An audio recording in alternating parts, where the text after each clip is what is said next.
A very good morning to one and all in our fifth day of the first plenary session of the Atal FDP program on redesigning pedagogy, educating for the innovation and fostering for the society.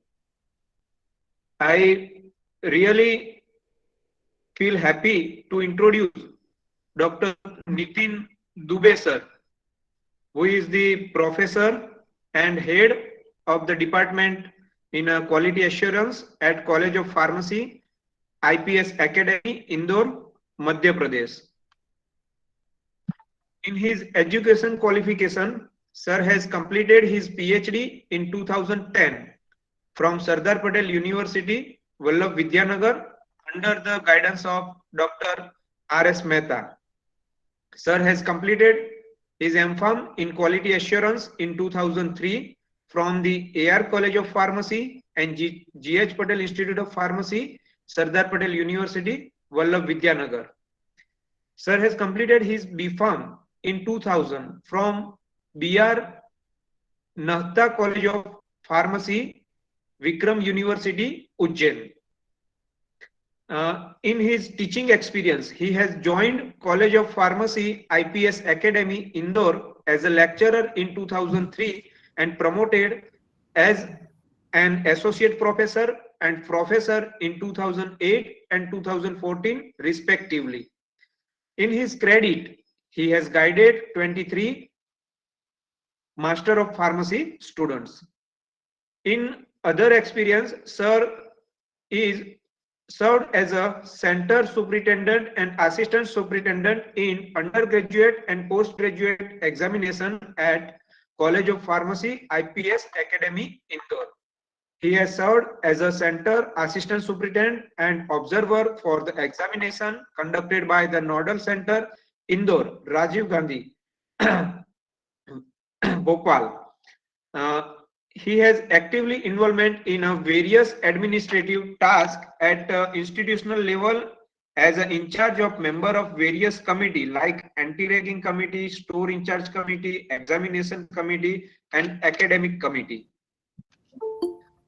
He is the life member of Indian Pharmaceutical Association IPA, life member of Society of Pharmaceutical Education and Research, registered pharmacist with the Madhya Pradesh state, and in his credit, he has awarded and honored many scholarship like as SKNDT Education Trust, New Delhi for personality and performance during M.Pharm course in 2002. He has received Dr. P.D. Sethi Research Paper Annual Award in 2009, 2012, 2013 for his excellence research.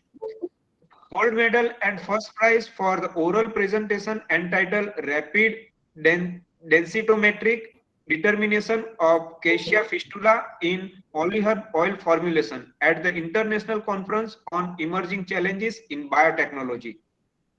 Recipient of the Certificate of Outstanding Contribution in Reviewing by Elsewhere, Netherlands in cooperation with the Faculty of Pharmacy, Cairo University in 2015. In his credit, he has organized 9 conferences, summer training camp, quality improvement program, and seminars. He has attended 16 summer training camp, QIP, workshop, and seminars. He has delivered lecture, as a plenary session as a resource person in many national and international conferences. In his credit, he got various staff grants to visit the Nepal, Switzerland, Spain to present his research work. He has completed 6 MOOC courses and filed 1 patent. In his credit, he has published 10 books and books chapter in reputed uh, publishers. Published 54 national and international research paper with the Good Impact Factor Journal. He is the reviewer in more than 15 national and international journals. He has guided 23 postgraduate students. Sir, we heartily welcome you in our Atal FDP program. Now the session is open for you, sir. Thank you, Naitik sir.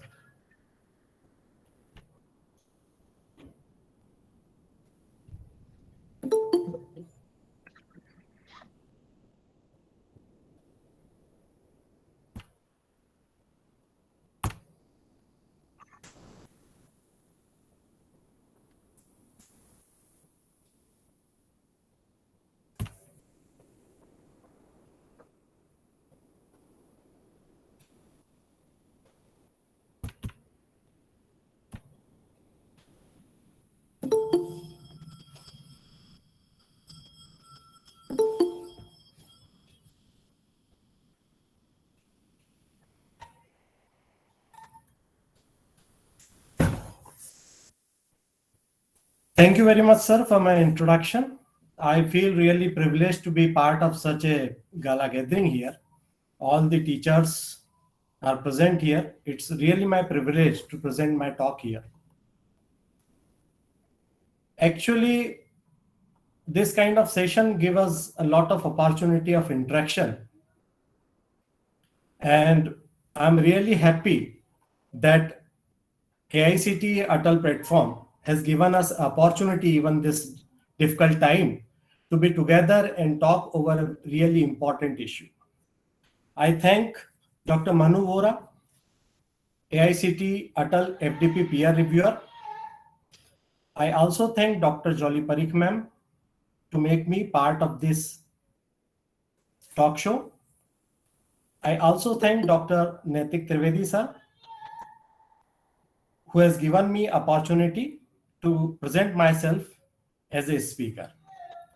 Actually, when it comes to an online program like FDPs and all this, I was just seeing the list of participants and I could see such senior faculty members have blessed us with their presence. It's really very important for all of us to have blessings of all of them. Good morning to everybody. I generally classify such kind of gathering into three parts. First type of people are logged in souls, right? They keep on, they log in and remain silent. They are nowhere. I frequently encounter such kind of people in my classes. When I ask, could you get it? There is no response. All right. And they remain logged in until you finish your class and you have to leave the class. Then only they are going to remove themselves because they are logged in. Second is very sincere soul. They keep on noting everything and making notes of everything and sincerely grasping the things. But this kind of FDP has got a third variety of people which are very senior to all of us. They really don't require to be here. It's really a blessing for all of us that they are present here in this FDP. I'm in no capacity to tell them how to teach, but I just simply want their blessing in the talk whatsoever I feel really required for those kind of teachers we are really new. I have not learned much. I feel myself as a student of 18 years rather than a teacher with a long experience. I consider myself a learner. So I am just a student with the designation of professor, and I am still trying to learn all these things. Actually, educating people is really a challenge. And given many adverse conditions, sometimes one lose faith and start wondering, does my contribution really matters? There are so many students, so many teachers. Where my efforts stands, does it really makes any difference? To just give a motivation to all these people who are new to this field, I will like you to tell a story.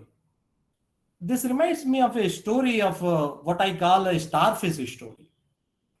Once upon a time, there was an old man who used to go to the ocean to do his writing work. He had a habit of walking the beach every morning before he began his work. So early one morning, he was walking along the shore after a big storm has passed, and what he saw, a vast beach littered with starfishes as far as the eye could see, right? Stretching in both the directions throughout the beach. Off to the distance, that old man noticed a boy, a small boy. He could see it in the backdrop of the sun. As the boy walked, he paused every so often. As he grew closer to him, the man could see that he was occasionally bending down and was picking up some object and throwing into the sea. Okay. So the boy came closer still, and the man called out, Good morning. May I ask what is it you are doing? The young boy paused for a second and told, I am just throwing fishes, the starfishes, into the ocean. The tide has washed them up onto the beach and they cannot return themselves into the sea. So I am just throwing them because when the sun will get high, they will die eventually because of dehydration. And unless I throw them in the water, there is no chance of their survival. The old man replied, but there must be tens of thousands of starfish on this beach. I'm afraid you won't really be able to make any difference to them. You won't be really able to make much of a difference. The boy bent down, picked up another starfish, and threw it as far as he could into the ocean. Then he turned, he smiled, and said, it made a difference to that one. It made a difference to that one. And he picked another and thrown another starfish into the ocean and said it made a difference to that one. So they say that one of the most common reasons we procrastinate it because we see the challenges before us so overwhelming, and that a good way to counter that is to break the big challenges into some smaller pieces and then take those one at a time, like one starfish at a time. And to that starfish, I believe it really makes a difference. So it really makes a difference to that particular student that requires it at the moment of time. So believe me, if you are taking your classes seriously, you are doing this as a duty to your nation, and I salute you if you are doing it sincerely every day. And do not give an excuse or ignore it just because of some official duty mandates you to leave your class. So I salute all those teachers who are actively engaged in classroom work, giving required push to a student, to the needy student, whosoever needs it most at the moment. Thank you very much. It reminds me another story. That story says that don't judge a boy too quickly. If students come to you, you may find him as a backbencher, is a non-serious student, even a brilliant student whatsoever. But the story says that one changes with time. So you have to take into account all the seasons to derive to a conclusion. The story goes like this, that there was a seasoned man, a father of 4 sons. He wanted to give their son a life lesson. So he just asked all of their 4 sons to go to see a pear tree far from his home in different seasons. There were 4 sons, so he sent them in different 4 seasons. To one son, he sent in the winter and asked, go to the pear tree and tell me the observation at the end of the year. Then he asked the second one to go to the spring. Then the third one went in the summer. And the fourth one was sent into the fall. So there were all 4 seasons represented by the 4 sons of that particular man. By the end of year, he gathered all 4 and told, what do you see about that tree? So the boy who went to the tree in summer season said the tree was ugly, it was bent, and it was twisted. All right. It was not a good tree. The second one who visited in spring told, no. It was covered with green buds and full of life, full of promises, right? It was just ready to bear all the fruits. The third one told, who went in the summer, that it was all laden with blossoms, wonderful flowers, very aromatic, and it was the most graceful thing I have ever seen. It was really a wonderful tree. And the fourth one disagreed. Told, no, it was not the case. Actually, the tree was entirely ripe, drooping with fruit. It was full of life. But I disagree with all 3 of them. It was different. So the moral of the story goes that if you give up when it's winter, you will miss the promise of your spring and the beauty of your summer and fulfillment of your fall. So do not judge things too quickly. My suggestion is that let the student arrive, it changes with time, and you are already there to manage the student in a positive direction. So let us begin with the uh, talk part that I have decided to speak to you with. Actually, this is the summary of what you have already gone through in last 8 days. It is nothing new. I have deliberately tried to remove all the technicality because it is very difficult to teach teachers. Being a teacher, I know how it is hard for someone to bear a lecture for an hour and a half altogether.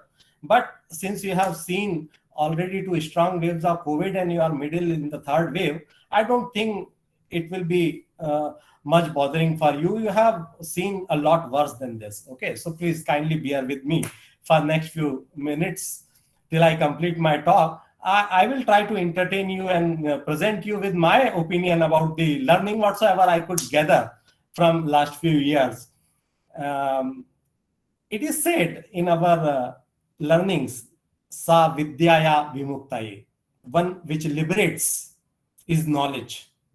So the classical definition goes like education is a systematic process, whereas knowledge is informal experience gathered by self-effort.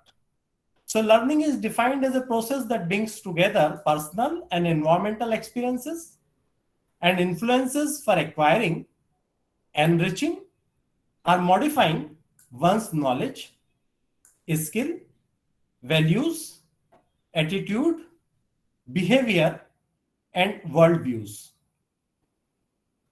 So, in this session, we are just trying to understand how to learn, how to teach, what to teach, how to design lessons and units, how to manage a classroom, how to counsel a student, how to inspire and motivate learners, right?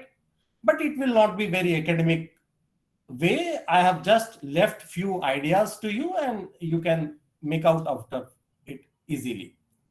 So what our flow pattern of this talk will be, we can simply keep 8 points.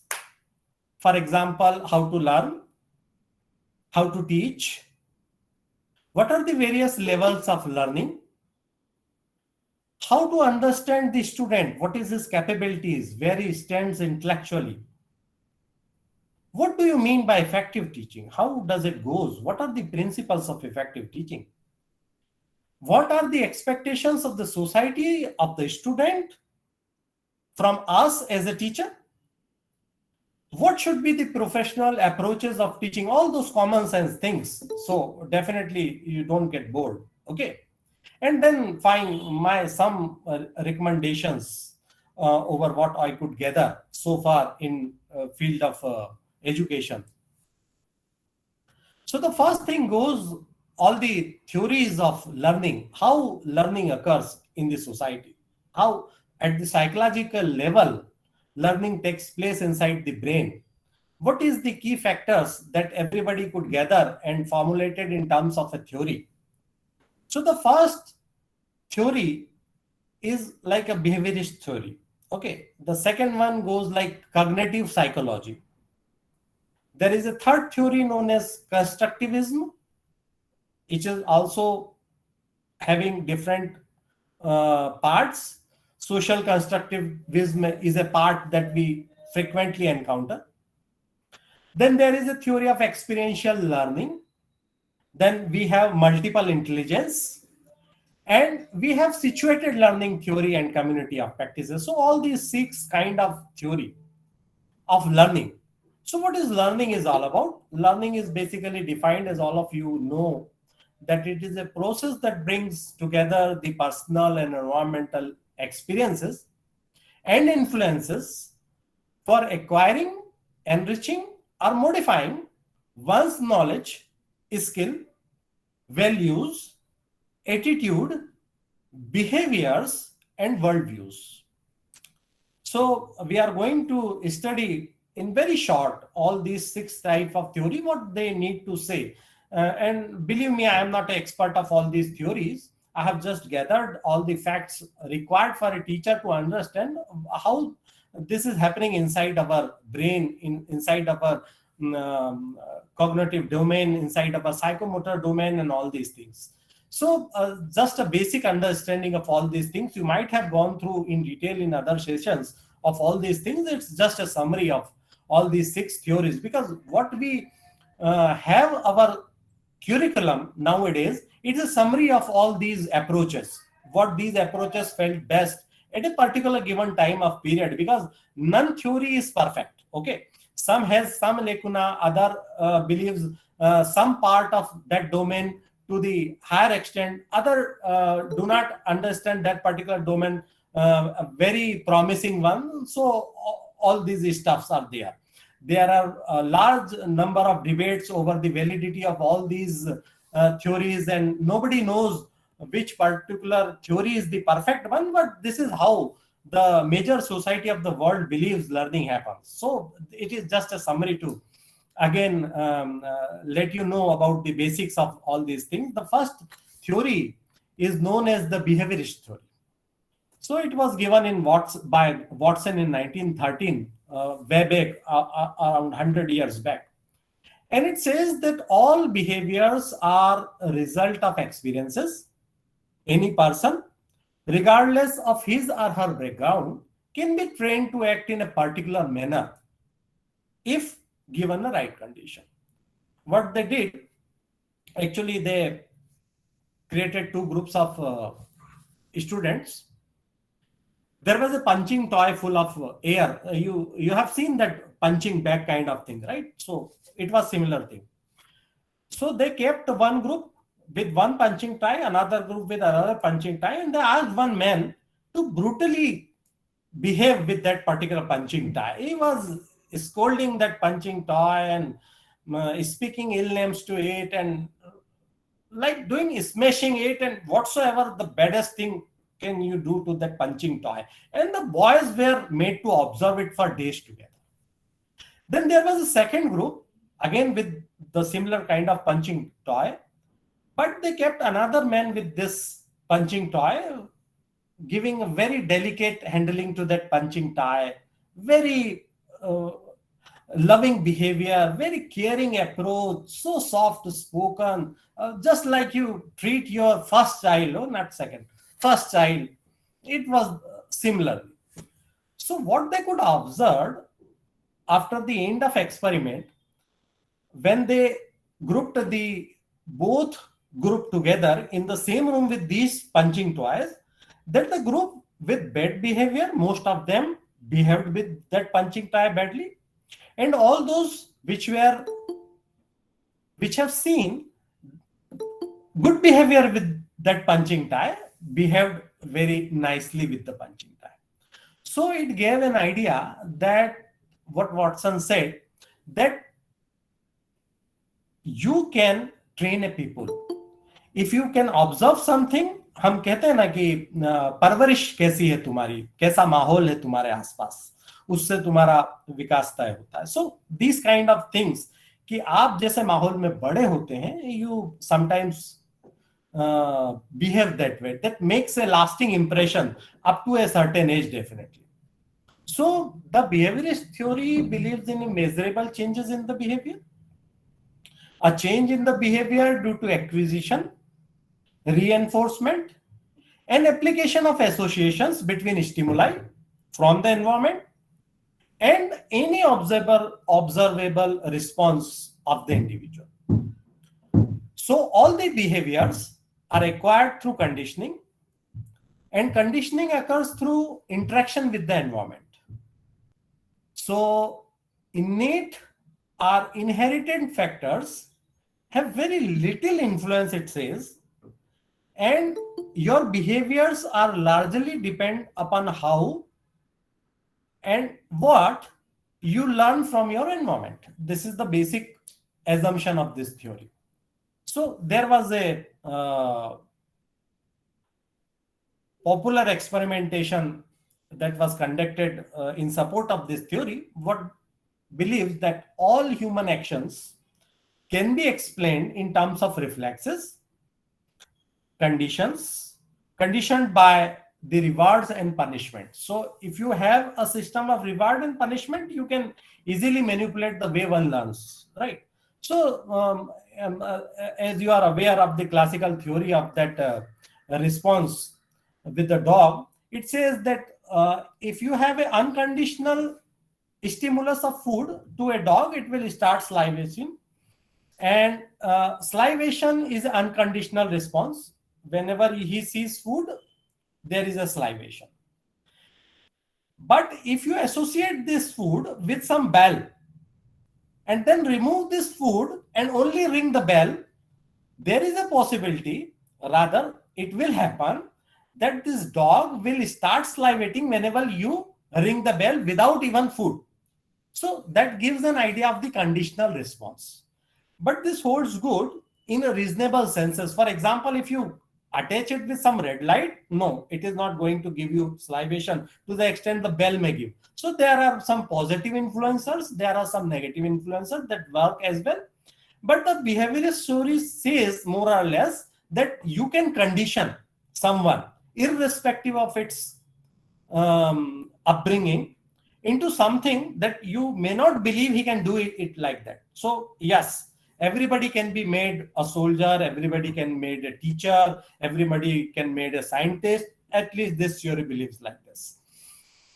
So it says that if you have a system of reward and punishment, हमारे यहाँ बोलते हैं हिंदी में कहावत है कि छड़ी बाजे छम छम और विद्या है गम गम. मतलब if you punish a child if he is not learning, though it is not acceptable nowadays, तो वो तेजी से सीखता है. बिकॉज और हमारे जमाने में जब हम छोटे थे तो our teacher used to give us some candies, small chocolates as a reward if we can answer properly. So I think it was the behaviorist theory of that time that believed that positive rewards kind of thing, recognition kind of thing, appraisal kind of thing is going to improve your learning, and if not, you punish him and one will be forced to learn what you intend to. Right. So on the basis of this, he said, Watson, in 1930, that give me a dozen infants, well-formed, in my own specified world to bring up, and I will guarantee to take any one at random and train him to become any type of a specialist. I might select doctor, lawyer, artist, merchant chief, and yes, even beggar, thief, regardless of his talent, penchants, tendencies, abilities, vocation, race, and his ancestors. Don't worry, if he's a son of a famous musician, I will train him to be a soldier. He was what he said. He was so firm in his beliefs. He was the behaviorist theory. So this was the idea of one theory, but it has got some lacunas. So ultimately, there was another theory that was known as cognitive psychology theory, and it believed in the 5 fundamentals like perception, thinking, intelligence, memory kind of thing. So basically, cognitive psychology says that everything works inside your brain. Okay, so if you can learn that internal mental processes, you can learn the science of learning. So all of the things that goes inside your brain or mind works as your information processor, and the cognition takes place there, learning takes place there, and it says that it is an active style of learning. So you can help to maximize your brain potential, thereby you can improve your memories. You can learn to any extent if you can understand your cognitive functions well, and it makes you easier to connect with new informations using existing ideas, deepening your memory, and you can have improved retention capacity as well. So the ability of the brain's mental process to absorb and retain the information through experience, senses, and thought process is known as the cognition. So that is the basis of your cognitive psychology. So there are the things that goes in your brain, such as thinking, attention, learning, problem solving, perception kind of thing. And all these things are known as cognitive psychology. It has two assumptions basically. That number one, humans cognition can at least in principle be fully revealed by the scientific method. You can understand it. And the individual component of that mental process can be identified and understood as well. And the second assumption goes like internal mental processes can be described in terms of rules or algorithm in information processing models. So if you can learn how these information is being processed inside your brain, you can create an algorithm, and that can be used for AI kind of things, right? So cognitive psychology says that yes, it is possible. We can improve our AI. We can have AI models based on your method of cognition, right? So that is what why it is useful. It's a current type of fundamental. So it includes human perception, it includes attention, learning, memory concepts, formation, it includes reasoning, judgment, decision making, problem solving, and language processing.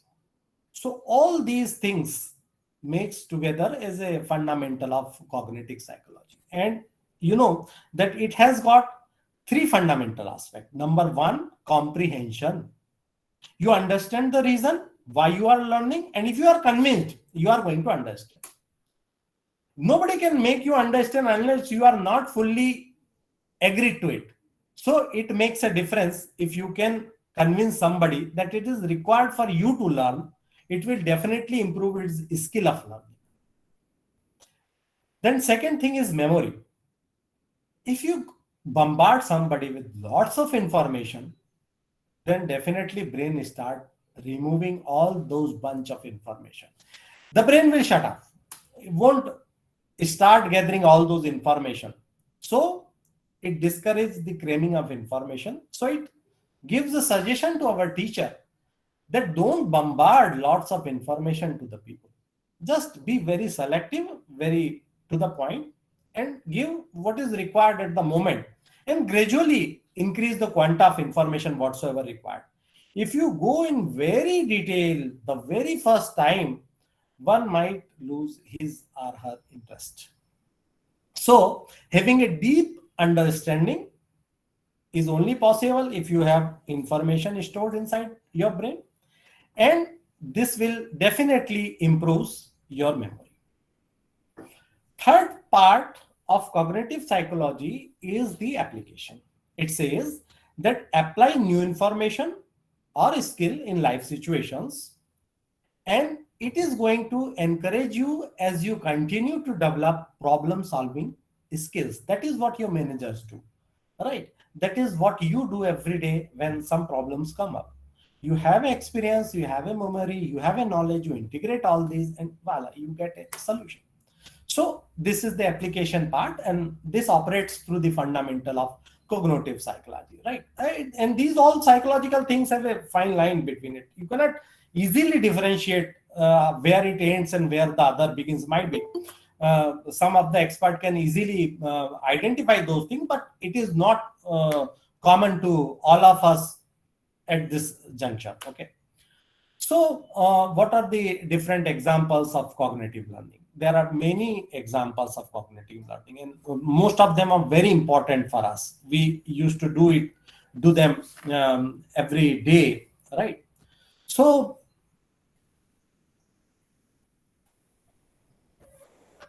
the examples of cognitive learning are like explicit learning. For example, you have software learning through YouTube.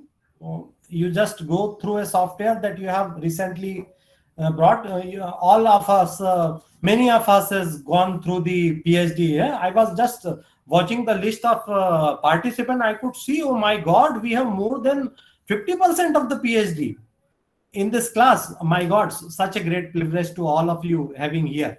So we all have gone through that. During that Prism 5 cracked version, the Schrodinger version and kind of thing, we all went to YouTube or some other programs to learn the how to operate this particular sort of things, right? So that was the application of the explicit learning. Then there is the implicit learning, right? When we become teacher, we were not aware that we had to do so much of documentation work. We intended to be a teacher initially, but later on we find that the keyboard is our one of the best friend, and passively we started learning typing. I was not good at it when I started, but later on I became a good typer because it was expected from me, apart from being a teacher. So it's important of implicit learning, right? Then there is a meaningful learning. What we are doing right now, we feel that advanced courses are required for deeper understanding of the student psychology. So here we are. Then there is a discovery learning. All right, you were submitting some document somewhere, and you just thought, let us check a grammar of this document, and you find a Grammarly kind of thing on the net, and voila, you could get all the solutions. So it was something, a discovery learning that you got, and it was through your cognition system, right? Then one is receptive learning. You have very sincere chunk of people always taking notes, writing important things. They're very serious in all the works they are doing, right? So all kind of things are classified as receptive learning. Then there are non-associative learning. For example, somebody goes inside a factory as a supervisor, as a worker, and there are heavy machinery making lots of noise, and after working for a period of time, you start ignoring those noises. It don't disturb you to the extent it was disturbing you on your first day. So what you have learned, right? You have learned to ignore them. Your brain do not regard them as a problem now because you have become habitual of all those things. So you don't hear those noise that much now after working in that factory, for example, for up to 6 months, 3 months, 4 months, whatsoever. You have habituated with those things. So this is a kind of non-associative learning. That is again an example of cognitive learning, right? Now, there are two other examples as well. For example, emotional learning. Doctors are given training. Whenever you have to declare somebody is dead, it's a grieving moment to all the close ones, and it is very difficult for you to go to the close kin of ones who died, passed away, and to tell them that you were operating, you were working with that man, and he's no more. So how to handle that situation, right? So you have to learn that emotional part.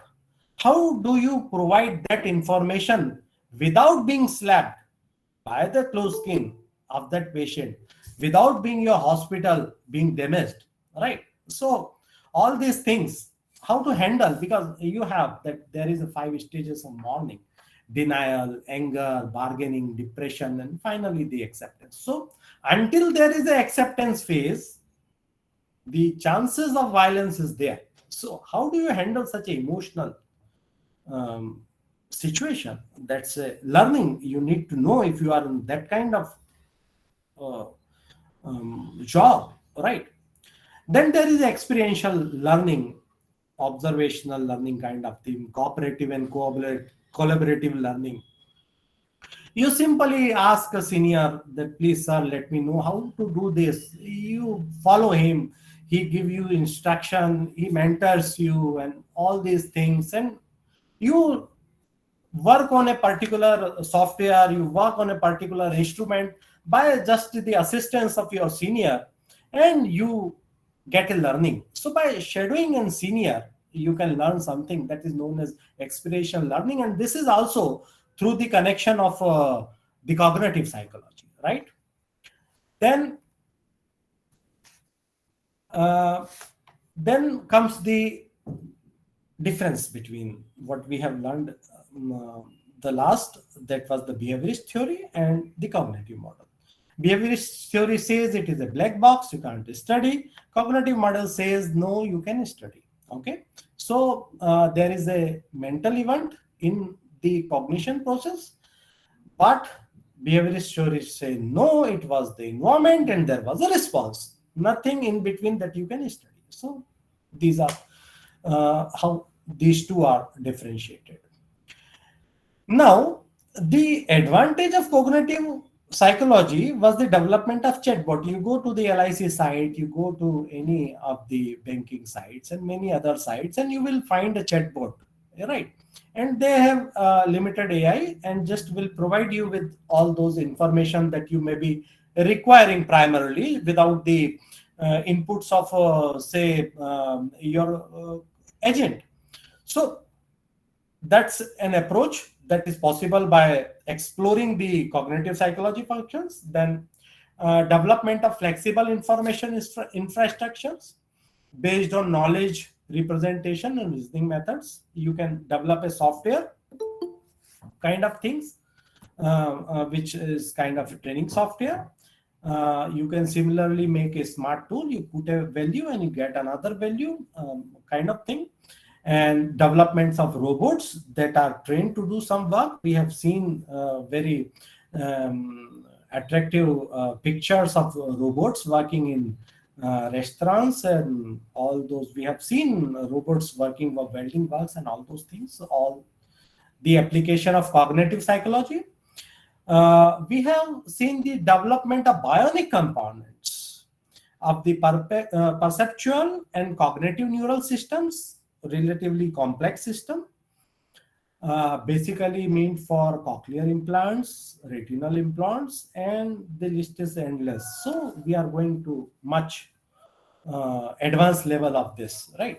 So all these things. Then there is a third theory, right? That is known as constructivism. Knowledge and meaning is constructed through human activity and interaction. Learners construct knowledge actively rather than just passively take information. As people experience the world and reflect upon those experiences, they build their own representations and incorporate new informations into their pre-existing knowledge. The difference is here the teacher is not an instructor, he is just a facilitator. Okay, so not a kind of a sage kind of setting that you see in our classical pictures, that one saint is sitting on a dais and giving discourses to his disciple. Here in this setting, he is more a facilitator rather than an instructor. So the teacher makes sure that he understands the pre-existing concept of the students and guide them accordingly. And you have foundations of pre-existing concepts, and gradually you develop the student by their own. Don't involve yourself too much. You let them understand the things, gradually let them learn the things by their mistakes, by their achievements, and they gather a knowledge which will be more impacting rather than you simply pass on your instructions. So that is the basic idea of this theory. And it says that it's a kind of you mentor like a PhD student, right? So it's a kind of the same constructivism theory kind of thing. Okay, you allow your student to go for the postgraduate dissertation work or some project work. So it is a student-centered work, not a teacher-centered. You are merely a mentor, just guiding him, and he is doing his own. Okay, so that was the whole idea behind this job. It was based on your constructivism theory, right? So Knowledge will be shared between teachers and students. Teachers and student will share the authority.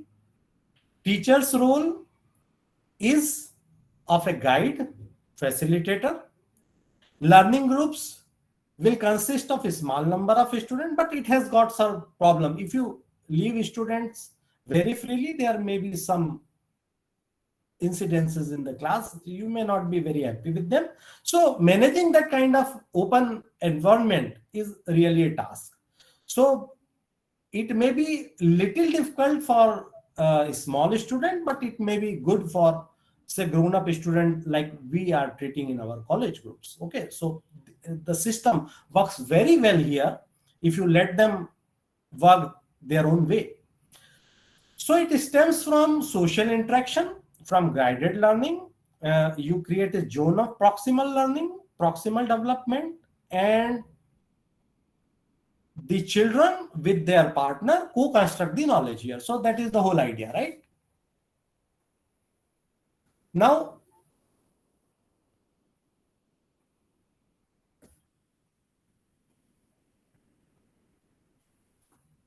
sorry.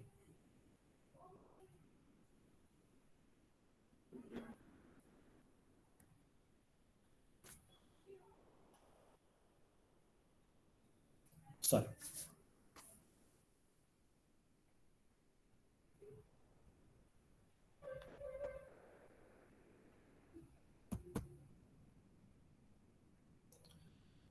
I think I just lost the presentation. I will just join.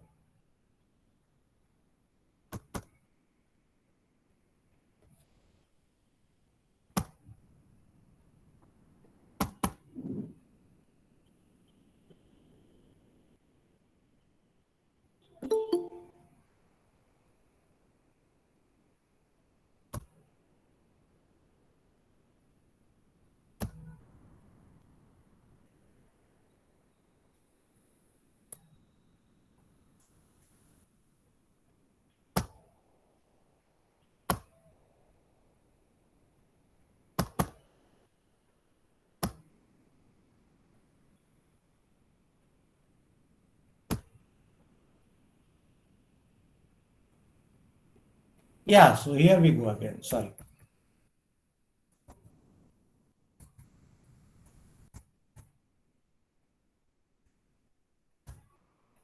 So when it comes to this theory, there are different aspects of this theory. There is a personal construction, there is a radical constructivism. You fancy something that the concept was not existing earlier. You have a social constructivism, you have a group around, you have a cultural constructivism, you have your set of fundamentals to cater, you have critical constructivism, all kind of variety of this theory. Okay, then there is a particular importance of two variety of constructivism theory. One is social constructivism and other is simple constructivism. So if you allow them in group, interact them in a defining group, then the theory says that it affects people differently than when in the single group. So that's a basic difference between the two, right? So there are four fundamental things right now: behaviorism, cognitivism, constructivism, and the fourth one, that is the connectivism. So what is the connectivism? It is basically the application of your digital platforms, right? In using knowledge. What we are doing right now is the part of connectivism, right?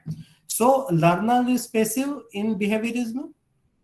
He learns via external processes and a positive reinforcement is required. While in cognitivism, learning goes beyond external. It is an internal process. It's a short and long-term memory. Then in constructivism, learner builds on personal experiences, active and maybe social in the learning process. Then comes your connectivism. Learning is self-directed, using content, using sources, using people, group, online system, and all these things. So there is a variety, right? And you go accordingly. So there are these four types of theory present. Then our another approach that says how student learning preferences are there. Okay, so there is a theory which is known as Kolbe's experiential learning theory. It says that experiential learning is a process of learning through experiences. It's a kind of hands-on approaches of education that moves beyond the classroom. You send somebody for the internship, right? You ask the nurse to have a clinical experience. You ask the doctor to have a job as a resident, right?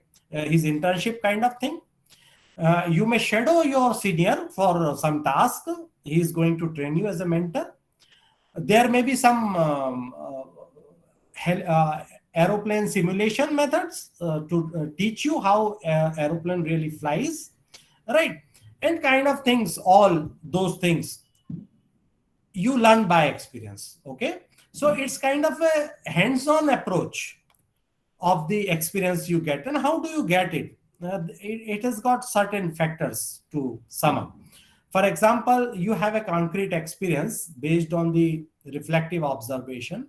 You have the concept, abstract conceptualization. You have a active experimentation, and based on this you learn eventually. So this is one experiential learning theory. Okay, so it reiterates the importance of hands-on training, right? So it says that you have four fundamental aspects. You collect information from concrete experiments. Knowledge is based on observed experiences. Experience-based concept and ideas are there, and you experiment concept in reality, kind of CEO kind of work that you may do. Okay, the first portion is known as concept, concrete experience. Second is reflective observation. Third is abstract conceptualization, and fourth is active experiments kind of thing. So it is a meaning making process ultimately, right? It has some fundamental requirements, like learner must be willing to be actively involved in the experience. The learner must be able to reflect on the experience. The learner must possess and use analytical skill to conceptualize the experiment. And the learner must possess decision-making skills so that together with problem solving, he can have guts to take decisions, right? And can have a risk with the decision, and can develop and culture new kind of ideas gained from such kind of experience. Okay, so it has got four fundamental aspects: diverging, assimilating, converging, and accommodating kind of stuff. So it requires abstract conceptualization based on logical analysis. You design a theory, you conceptualize the information, you are interested in an idea and concept, and based on this, you have active experimentations. Okay, but you must have a problem solving attitude. You must be free to experiment yourself with new ideas.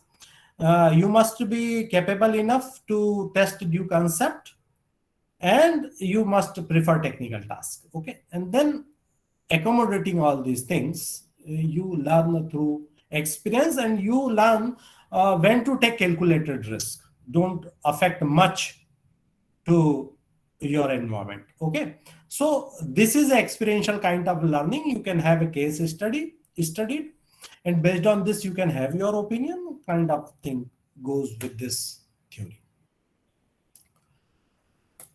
Then there is a concept of multiple intelligence. It says in 1983, it's quite recent, he proposed Mr. Gardner, that everybody is not born with all the intelligence. Instead of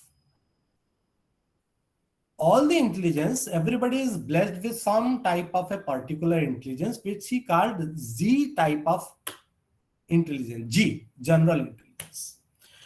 He divided it in 8 types of intelligence. So when we come across to different variety of these, for example, word smart, they are good writers, they are good poets, they are leaders, they speak words to the audience. You have a variety of logic smarts, right? You have scientists, you have banking personnel, knows the calculations. I was very afraid of maths since the beginning, so I am not a logic smart kind of person. But that goes in scientific learning and researcher as well. So you may not work well there, but you may be very interested in scientific learning kind of thing. So if you excel somewhere, here you are supposed to be a logic smart kind of intelligent person. Then there is a picture smartness. You are very well versed with the picture kind of thing, painting kind of thing. You are an artist, you are a dreamer, you are an advertiser, you prepare wonderful advertisement, you express your ideas to the people and they understand immediately what you intend to say and it becomes a big hit. You are a picture smart person. You have great drama peoples, right? All those actors, Shah Rukh Khan kind of thing, your Anupam Kher kind of thing. All those people are body smart. They know how to modulate their postures to represent some kind of emotion, right? You may also be involved in physical education if you're very well in yoga, you are very well in kind of some training associated with, say, football or some games. You are a body smart kind of person. You may be a good composer. You may write good lyrics. You may sing well. You may be a good composer. You may be everything in music. You have a good ear, whatsoever. Okay. You are a music smart kind of thing. Then there is a variety of self-smart. You know how to handle people. If you know how to handle people, you become a spiritual guru. You become a negotiator in tough your terrorist kind of activities. You become a counselor in people with depression. You have become a psychological counselor, academic counselor, whatsoever. You know how to handle people, right? And you know how to bring them to the normalcy. You know where that chemical lucha is being done inside their brain, and you know how to bring them back to the normalcy. You know how to manipulate that people and make them convinced that this is the best thing for them. Okay, if you can do it, you are a self-smart people. So it was the assumption of Gardner that there are multiple intelligence of people, and you must identify your student which particular variety of intelligence he possesses, and you can then direct him to choose that particular prospect of job. If you ask some very good composer to become a banker, I don't think it is a good idea, right? So we must be able to identify the talent inherited in a student. At least this is what the multiple intelligence theory says. Then you can be word smart, you can be writer, right? You can be logic smart. Okay, and you can be nature smart. For example, you can be a good farmer, you can be excellent gardener, you know how to arrange your bouquet even, you can be a nature smart. So there are multiple 8 type of intelligences that the theory tells us. And the last theory, I won't bore you much with this theory kind of thing, just a few more things. There is a situated learning theory, a community of practice thing. It is based on the idea of many fields, such as psychology, sociology, cognitive. And it says that the best learning occurs when students are presented with the problem themselves and must think through and act on like an expert. And instructor as the coach provides information into the manageable chunks to assist students in solving the problems, promoting reflections, discussions, evaluative thinking, all of those things. That is a situated learning kind of thing. So it requires authentic training. It requires field trips, professional kind of training, internship. It involved real life kind of training. Okay, your professional training in most of our courses, for example, in pharmacy, is based on this kind of situated learning theory. Okay, so this is an aspect that is a practical implication in our curriculum. So what happens in a real life situation is what situated learning is. You are really involved in the actual life conditions and you train yourself accordingly. Now, the new learning and assessment has got 7 principles. Okay, first, active knowledge. You have to have a design with meaning. You have a multimodal meaning. You have a recursive feedback kind of mechanism. You have a collaborative intelligence. You have a metacognition. Metacognition means understanding your process of thinking. This is how we think. This is our generation thinks, right? So if you can learn the process of thinking, what you can think, आपको पता है कि सामने वाला इस तरीके से सोच के ये डिसीजन लेगा, ये इस चीज को पसंद करेगा, ये इस चीज को पसंद नहीं करेगा. That's kind of a thing of metacognition. Metacognition is more related to the memory kind of functions. Okay, thinking about thinking kind of thing. Then there is a differentiated learning and ubiquitous learning kind of thing, and these are the assessment principles. Okay. Now, based on this, we can simply conclude that we have to have some ability to learn. We must have some ability of abstract thinking. We must have some ability of problem solving. We must have some profit by experience, and we must be able to pursue relationship. These are the basis of how you have to assess your student. Based on this, what you come across is a kind of intelligence things, right? How intelligent is your student? So intelligence is the ability to undertake activities. They are characterized by difficulty, complexity, and all these classical fundamentals. Basically, the personality is made up of perception. Okay, how you perceive things, right? So just to end this monologue, I just wanted the comment from the audience. If anybody who is not a logged in kind of soul and is the second kind of soul and present here and listening what I am telling, can you tell me what you are observing here? Anybody in the talk can share what he is observing. I am not going to judge you. I am just wanted to know your perception. Anybody? Sir, we can see two people in the photograph, Yes. and one person is trying to help the other person by catching him. Somebody is falling, right? Yes. A horrible accident is being taken place, and somebody is trying to save him, but he could not, right? This is one perception. Okay, fine. What do you see in this picture?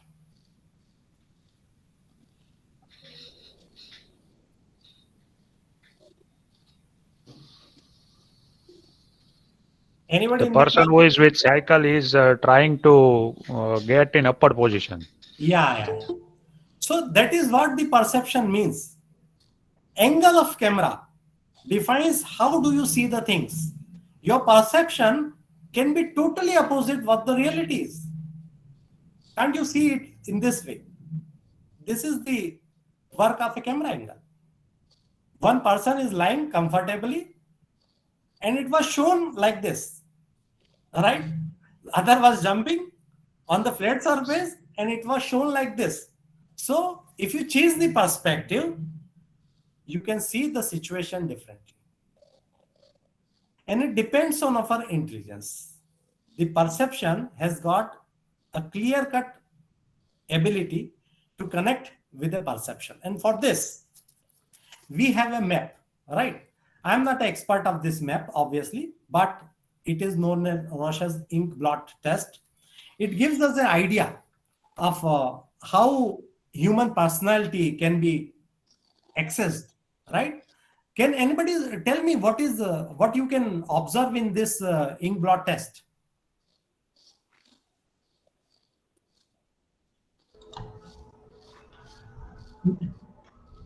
Simply, some color has been sprinkled over a paper and it has been pressed. Two similar images have been formed. Okay, okay.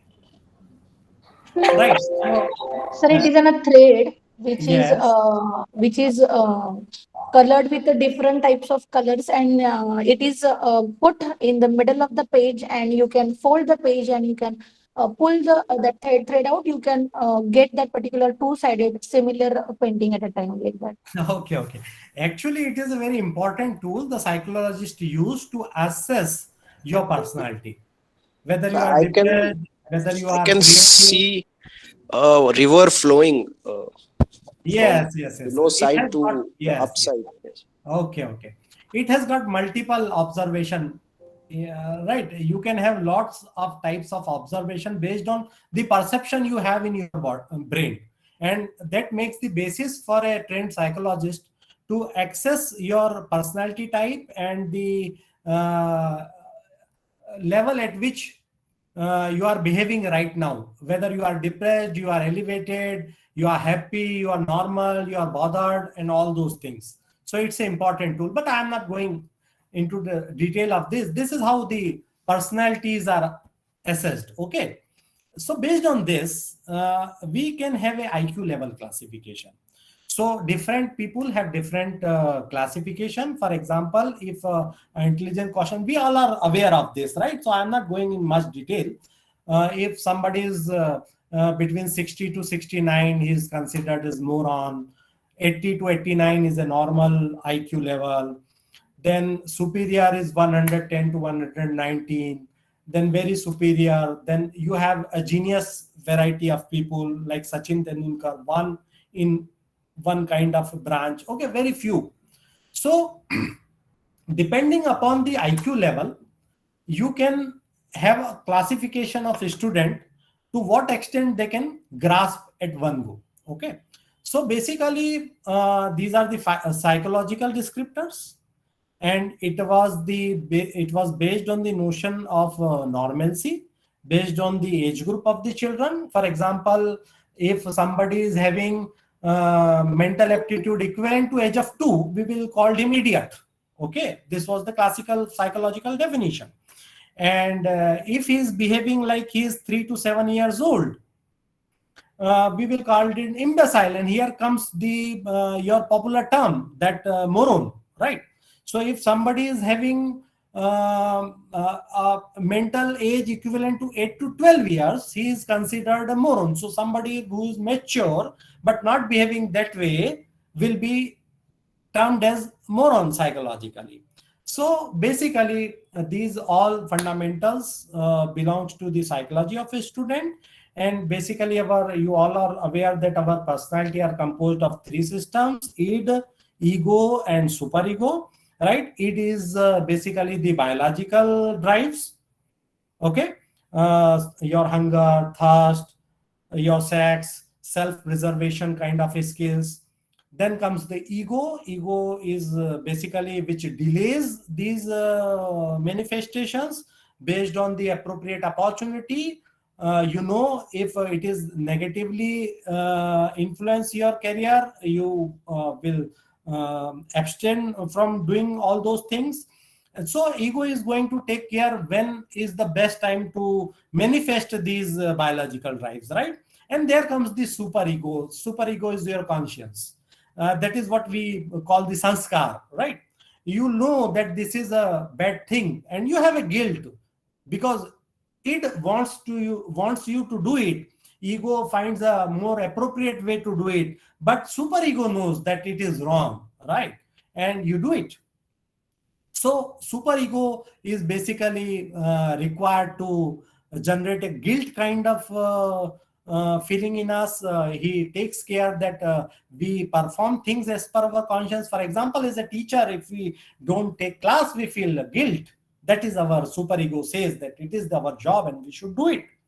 So our id may say that let us escape. We have a documentary work and nobody will object. We have obvious reasons to not to engage the class, and we do it.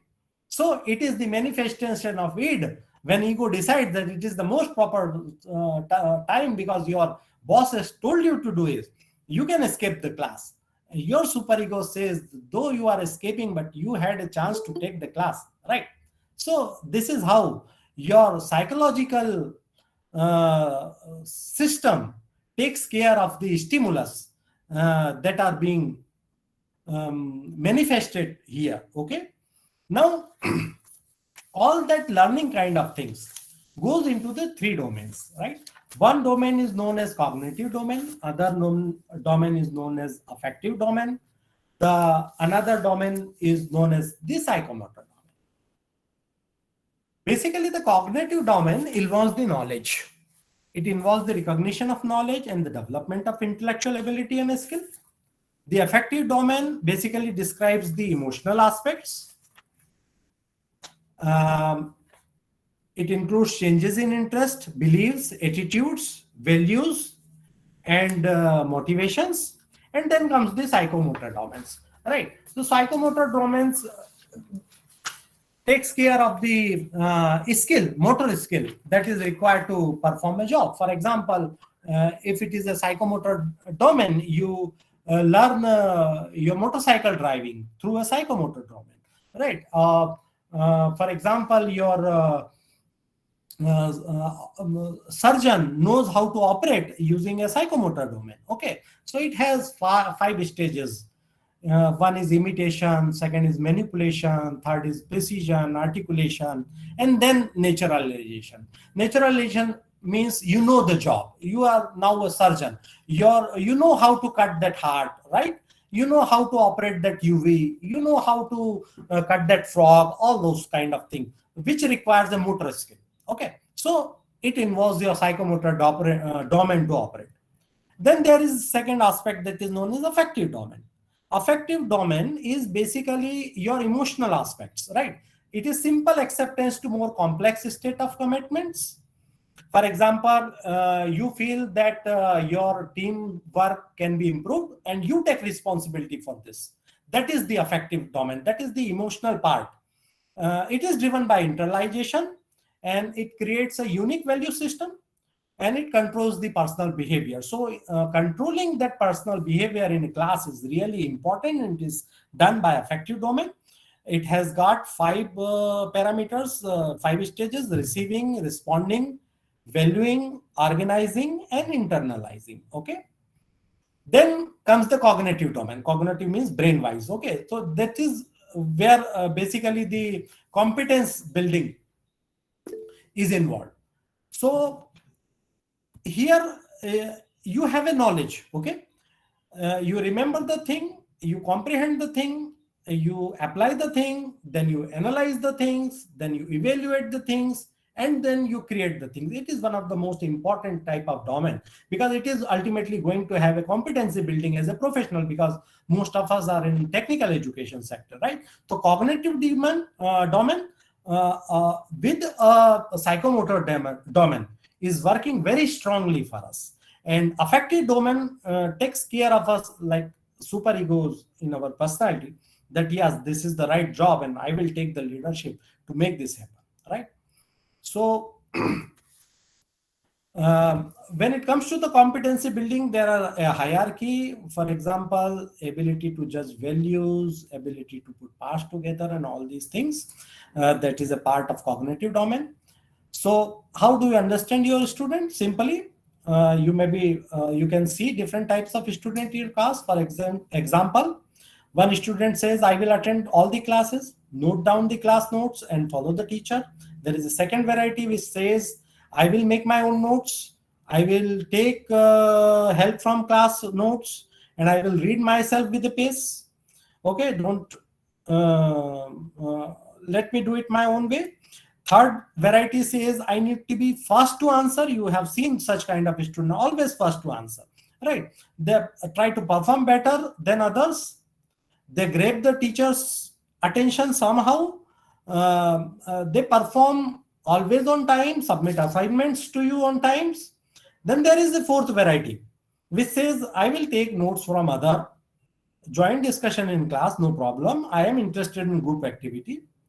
Then there is another category who says, oh teacher, don't see me, don't ask me, I am a backbencher. I will work hard during exam. Last night of the sessional, I will go through everything.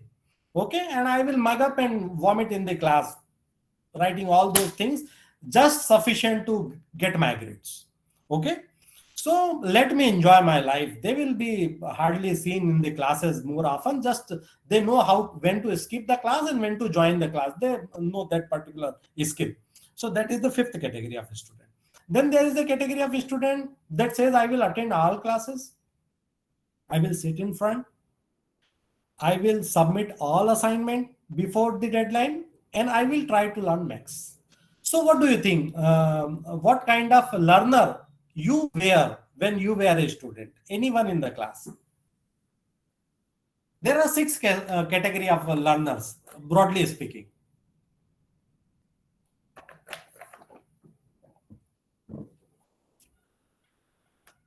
Type. Okay, right. That's why you are here. Second. Okay, second. And interestingly, what happens most of the time, it is not the single type that we encounter. Sometimes we find a mix of them.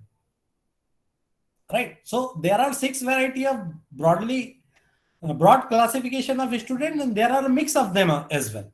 So you have to understand the learning style of the student, and likewise you have to promote learning of that particular student based on the theory you have understood. So these are the basic fundamentals of rational approaches by Richman and Grasha, given in 1974. So they are avoidant kind of student, participative kind of student, competitive kind of student, they were collaborative type of student, and they were independent type of student. Okay, then there is an instructional preference theory which says that there are three layers of memory. The first layer represents the learning environment. The second layer is a information processing style. And there is a third layer, which is the innermost, which is the individual style of adapting the information. The third layer is unaffected by the environment, while the second layer is affected by the environment. So this instructional preference theory says that ultimately there is a submission of information inside the brain, irrespective of what you are doing. And everybody has got a different style, how to manipulate between these two styles to get things understood and receptive.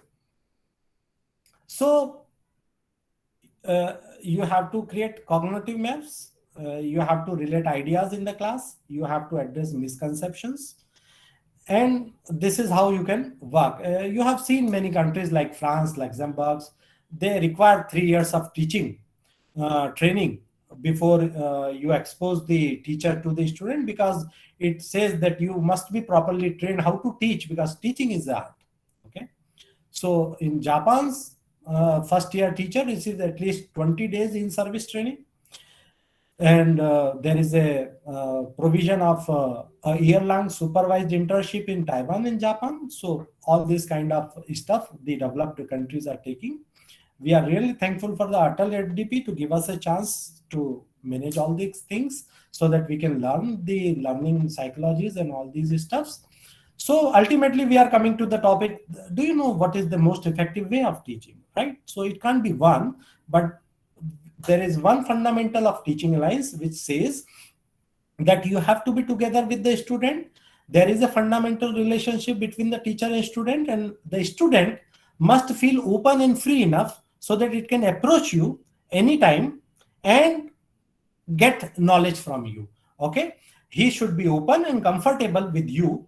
This is known as the fundamental of teaching alliance. But it has got its own problem, because if you leave some student too easy, he may not take you seriously. So you have to manage that class accordingly. Okay. There comes the 7 common principles of effective teaching. It says that facilitate interaction among the students for better learning. It says you have to encourage learning for active teaching. It says you can use different types of tricks, okay, based on your experience. For example, in our UV, the WIPJOR you teach, it has got a difference of 40 nm only. So 400 to 440, 440 to 480, you can give them an idea that, see, this is how it goes, and you can memorize this thing very easily.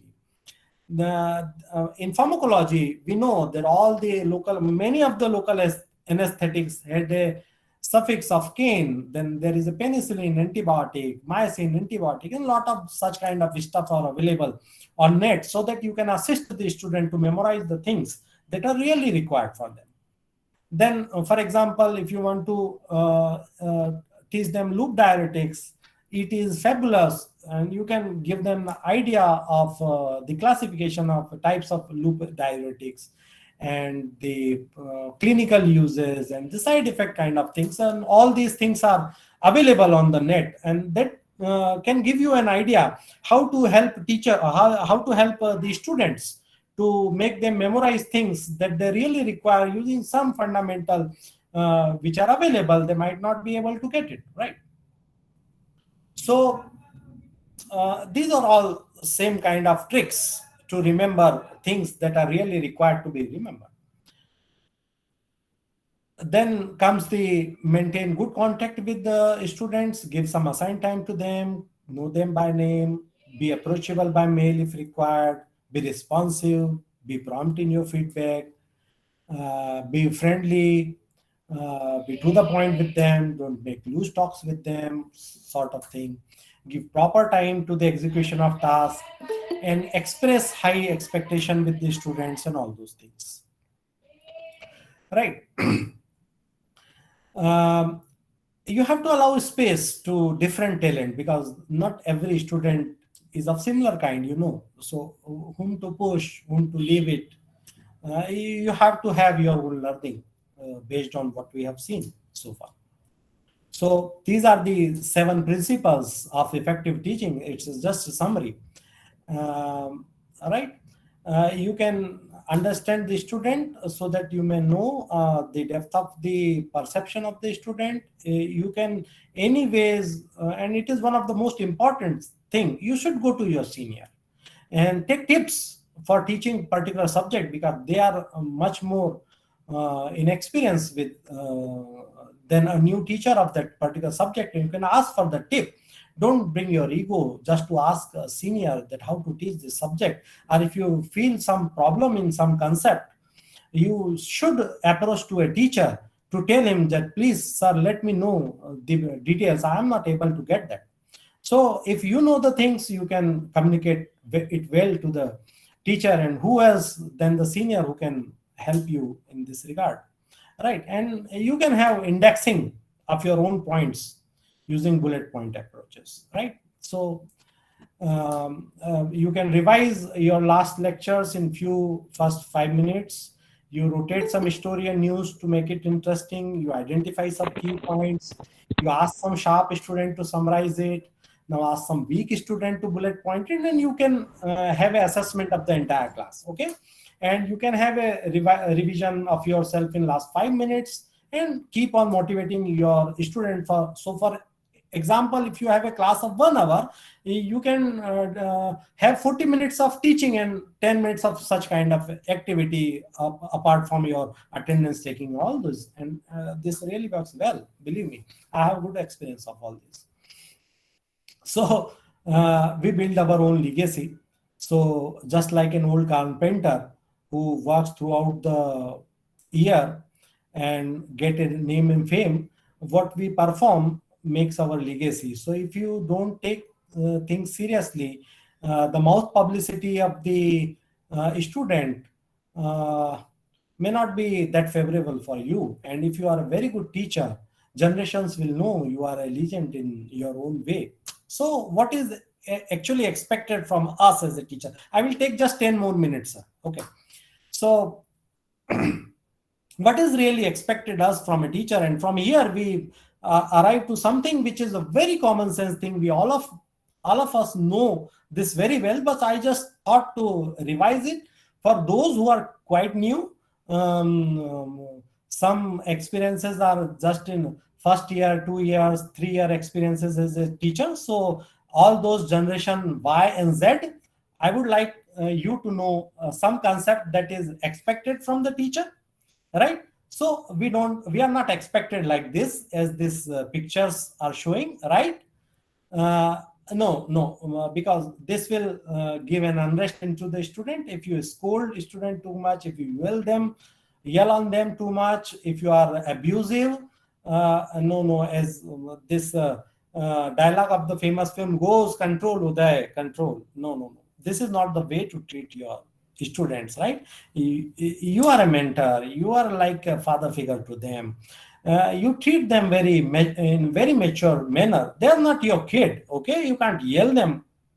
So you know what I mean, right? You have to be happy while dealing with them, and if you are not happy internally, it is really difficult for you to take class in a very pleasant manner.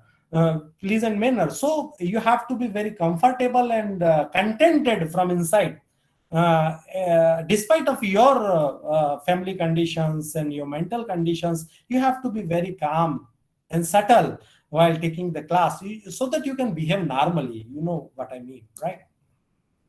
So being happy while taking a class is a must for the teacher. So we can't help others while competing with them. And a great saying says that our happiness lies in the happiness of other people, right? So you will get your own happiness, and this is the purpose of human life, the pursuit of happiness. We can still compete with each other and remain happy, right? So it was said that if a child can learn the way we teach, maybe we should teach the way they learn. So that is exactly what we are learning, or maybe we should learn the way we should teach them. And that is the whole objective of this kind of FDPs, right? So there was a famous quotation, tell me and I forget, teach me and I remember, involve me and I learn, a famous approach, right? So if you have started worrying, it's a good news. You are already a good teacher, right? And what is expected really is a professional approach, okay? You have to be a role model for your students. So when it comes to like a professional approach, it reminds me of Captain Vikram Batra, right? The Paramveer Chakra, the Sher Shah of Kargil. I've just seen the wonderful picture depicting the Captain Vikram Batra. What else can be a better symbol of a professional approach than this photo of Kargil? Really, isn't it?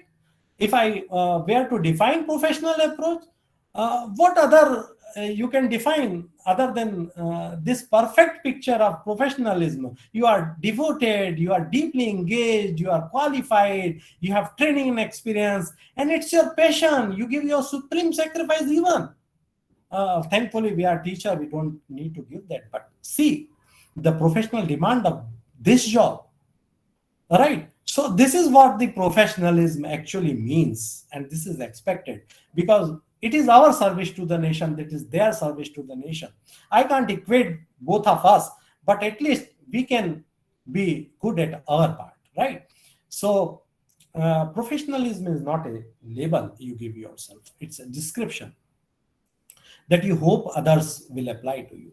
And there is certain kind of ethical kind of thing for a teacher. Don't lie about qualification, you are not biased, you are honest kind of things, right?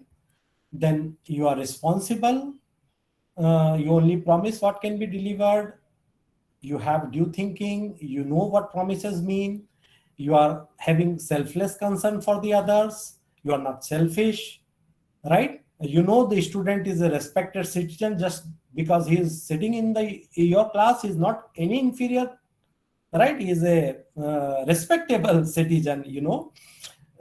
You have to be intellectual. So these are the general expectations, apart from being committed from a teacher, right? You are expected to complete your task, and we all have active association from different bodies. So that is what committed means. It is simply means that job is a priority to us, right? And there are few things that we have to be punctual. We have to be polite to our colleagues. You should use word please very often, similarly to the concept of the word thank you. These are very important words. It shows your politeness. If you are not polite, act like one, right? So it is the greatest gift you can give to somebody, right? And it comes with the additional smile. Whenever you say thank you, you smile, and smile is contagious, right? And it is the only contagious thing that we require in the third wave, right? And with the mask that is being hidden. So another thing is you try not to be aggressive. You try to maintain eye contact. You stand up if somebody comes to greet you, okay? Then you have to mind your language. How do you deal with people? So the word you speak are very powerful. You know, बाणी एक अमूल है जो कोई बोले जानी ये तराजू तोल के तब मुख बाहर आनी. This is a famous shloka that we used to recite in our childhood. So you have to mind your language, what you tell to others. And there is one fundamental, don't cross legs while sitting. Yes, I came across to all those things. But apart from this, if you are crossing your leg towards someone, it can be a bold statement that you are in control and you are into the person. So whenever you are sitting in a meeting, what posture you should have, it's a slight indication. You may think otherwise as well, but this is what I came across to, so I thought to share it with you. And another important thing, you have to keep your cell phone on silent mode. We all know that we have to minimize our personal talk while we are in the class. We need not to shout over our phone, and we don't prefer it to use during class or practical because you don't like your student to do as well, right? So we have to set example. So we will not pick our phones during classes. In practicals, I remember I keep my very high regards for my teachers because I am alumni of the institute. Jolly Madam was my teacher. Parikh sir, Mehta sir, KK Bhatt sir were my teacher. And whenever I was going for my PhD work, I used to see such senior teachers sitting in the lab and engaged in the practical session. My God, such a senior level where you can skip that practical session, give an excuse of being somewhere else, but they were with the students, teaching them the minorities of those practicals. Really makes very big difference to a student when you be there during your entire class, inside the theory class, inside the practical class, with complete physical presence of yourself, obviously without cell phone. You know what I mean. And we have to keep our professional life separate with the personal life. So you may have any good bonding with anybody, but it should not be a matter of gossip. Then most of the bosses don't agree with me, but don't extend your working hours unnecessarily. You make your students even aware of your availability on phone. They cannot simply talk to you at 10 p.m. in the night, is it? So you can simply let them know that when you are available and when not. Then sometimes we see a young generation Z, generation Y of the teachers, very new, just completed M.Pharm, coming in a non-professional attire, joining the institution. So just my sincere suggestion, please be in a professional attire A jeans and a round neck t-shirt is a big no for a teacher, right? Your boss may not be telling you, but believe me, it's a big no, because your boss belongs to the generation boomers or generation X. We belong to the generation of those letter writing where everything was so serious. So we don't like even jeans. Most of the people don't like it, right? So depends on what you feel appropriate, but definitely this cannot be a professional attire. It may be your casual attire sometimes. Okay, then definitely it makes a difference when you give a professional impression to the student. And I don't generally suggest anything to ladies, because I am very terrified with all those things. But I can differently politely pick few suggestions that please wear minimum jewelry, wear proper shoes with socks, and to the young generation of teachers, please wear proper pants extending up to your shoes, right, suitable to your age and personality. uh, Actually mask has taken care of it, but we must take up our oral hygiene. uh, we must not wear too loud a deo. We must take care of body hygiene. We should not wear the same set of dress daily. Even if it is a uniform, you should change it very often. These are all common sense. I don't need to bother you with all these common senses, but I am sorry, because I just wanted to repeat it for my new teachers, which may not be knowing some of the facts. Though we are in a light class, we all know it well. And with very sorry, I think this was pasted by mistake, behavior with the boss. Yes, it is very important to take prior permission for the leave. Don't leave office without intimation, and take proper permission from your boss. Okay, your boss is your boss and he's always right, you see. And if he's not right, follow the rule number 1, he's always right. And don't consider him friend. He may be of your age, he may be senior, he may be very polite, he may be very humble, he may be very protective, but don't misuse his generousness. And you always should keep mobile phone silent during discussion or in office, right? Whenever you are handling documents to your boss or some place official, double check for obvious mistakes. Whenever you feel call him, you should know what is the his preferential method of conversation, whether he is available on WhatsApp, whether he prefers to be called, whether he see WhatsApp, because you may be of a generation where WhatsApp is normal, but your boss may not be that well acquainted and he may not be very well fond of it. So just try to find out the preference of your boss. If he likes the call, just wish him birthday wishes on the call rather than simply throwing a message on WhatsApp. That really makes a difference to those who are very senior faculties, right? And one most important thing, respect your seniors, and we all know that, right? And in the age of social media, you all know everybody who follows us is not really a follower.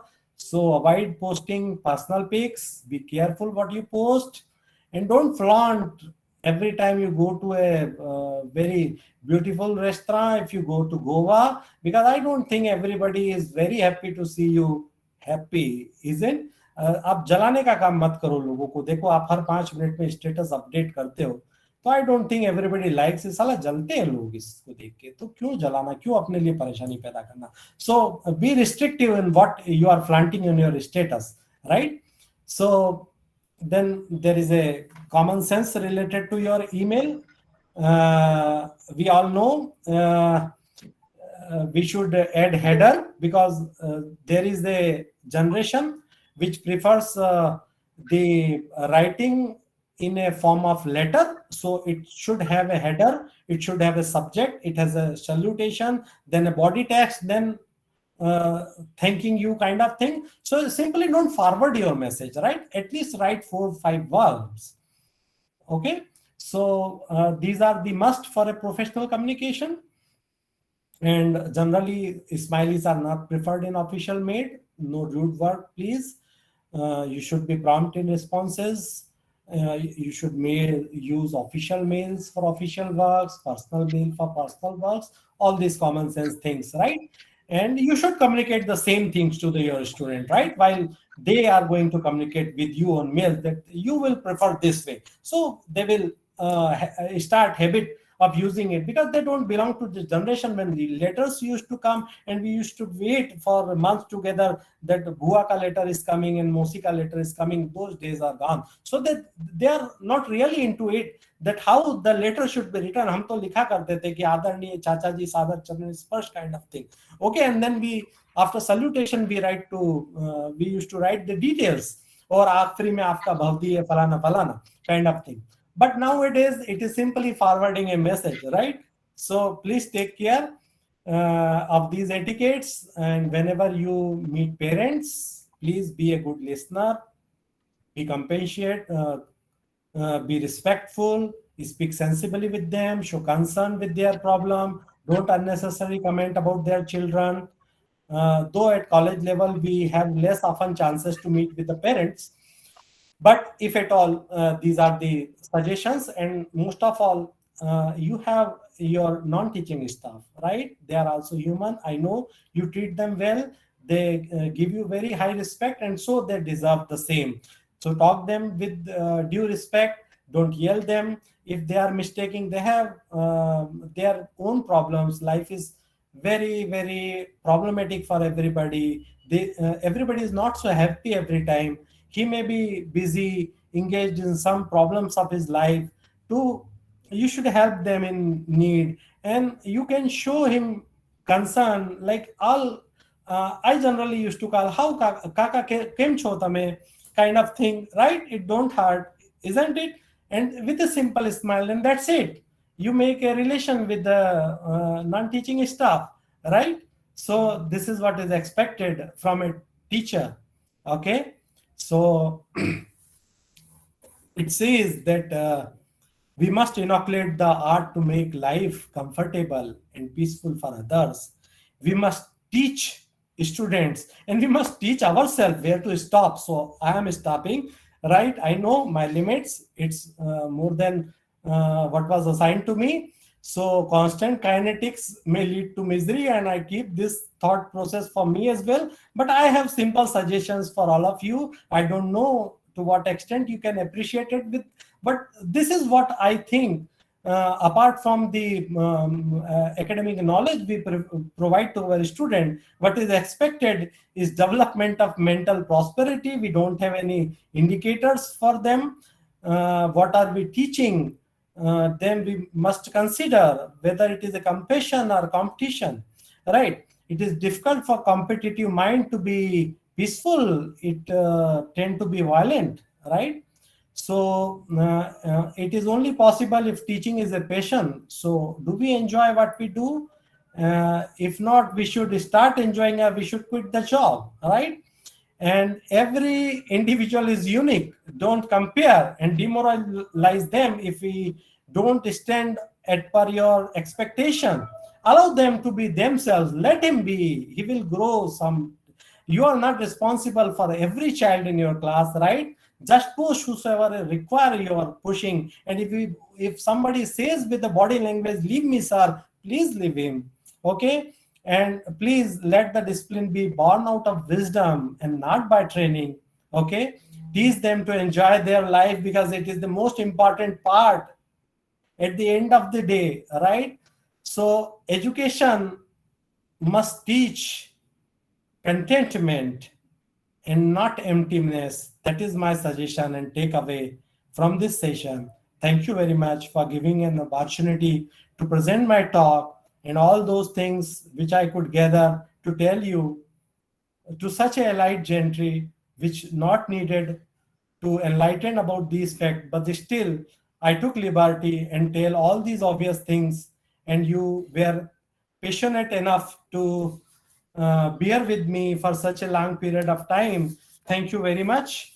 And I thank everybody in this session to give me opportunity to present this talk. Thank you very much. I hand over this session to Netik sir for the conclusion. Thank you very much, Netik sir. Now the session is open for the question and answering. If any participant has a doubt, then they can interact with the sir.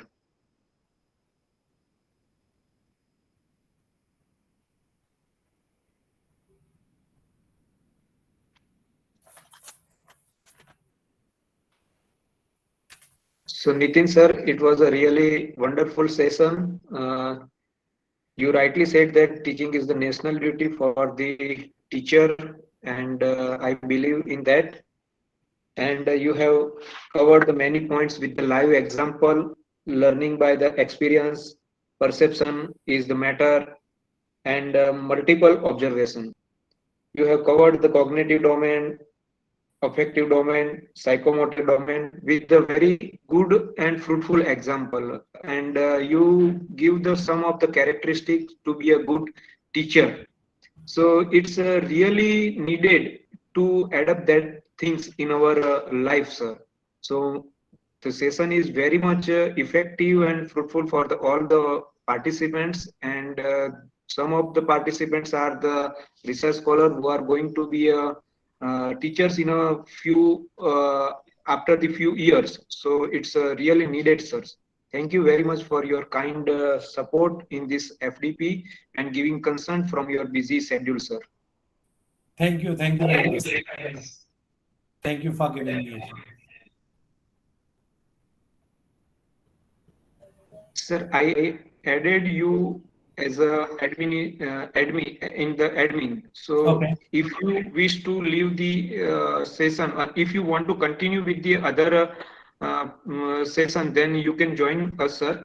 And if you wish to leave the session, then do the leave call, not the end call. Sure, sir. Yeah, when you do the end call, then the session will turn off, sir.